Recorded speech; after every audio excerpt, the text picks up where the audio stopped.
A little bit of a Sunday farm update. We are currently cleaning out some of the sheep barn because lambing full on starts in about a month's time. We did have a couple of lambs born the end of January, beginning of February. 2 of those were timed, 1 of those were accidental.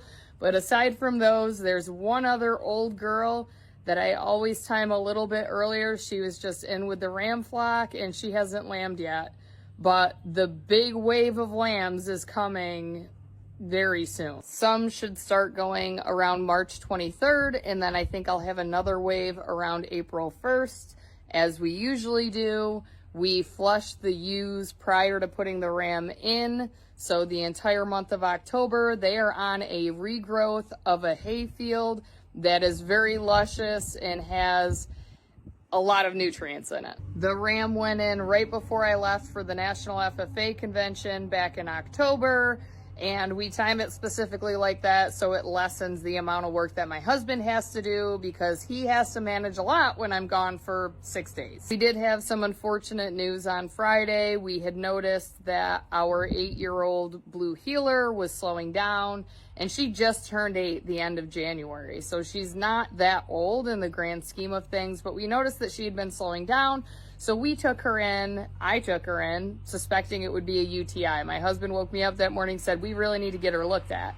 So I took her in, suspecting we run a urinalysis and it would be fine. The urinalysis ended up showing nothing. So then they wanted to run blood work. The blood work showed some concerning things. So then they wanted to do an x-ray. And then the x-ray led to an ultrasound. Basically what the diagnosis is a splenic tumor or a mass.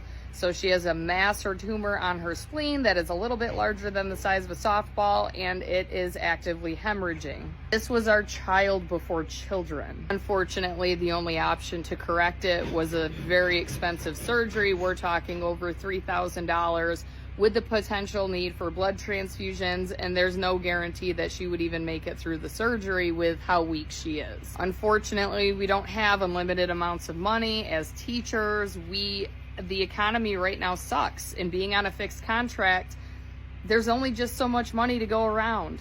With the increased costs of everything, it wouldn't have been a smart financial decision to go through with that surgery, so we're just letting her live her best life. So unfortunately,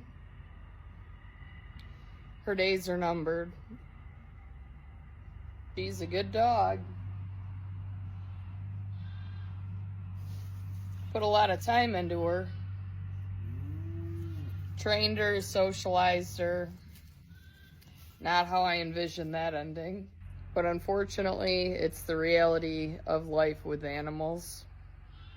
It just sucks that they don't live longer. And Sophie was the first dog that I actually owned. She was the first joint anything that my husband and I had together. And we purchased her from a breeder specifically with the intent for her to be a farm dog someday when we finally could afford to purchase a farm. I wanted her as a puppy so that we would be able to socialize and get her used to livestock so she wouldn't kill my chickens, and that was back when we only had a handful of chickens. I got so lucky with her, and I've always kicked myself because I would have loved to have had puppies out of her. And I know I'm not gonna be a backyard breeder, but it's so hard to find good quality, smart Australian cattle dogs, as can be demonstrated from the red heeler that I own, who is the dumbest creature on the face of this earth. But he is a damn loyal dog. Maybe that's something that we can consider for the next step. Now that we do have a farm, maybe that's an option, but won't be able to find one as good as her.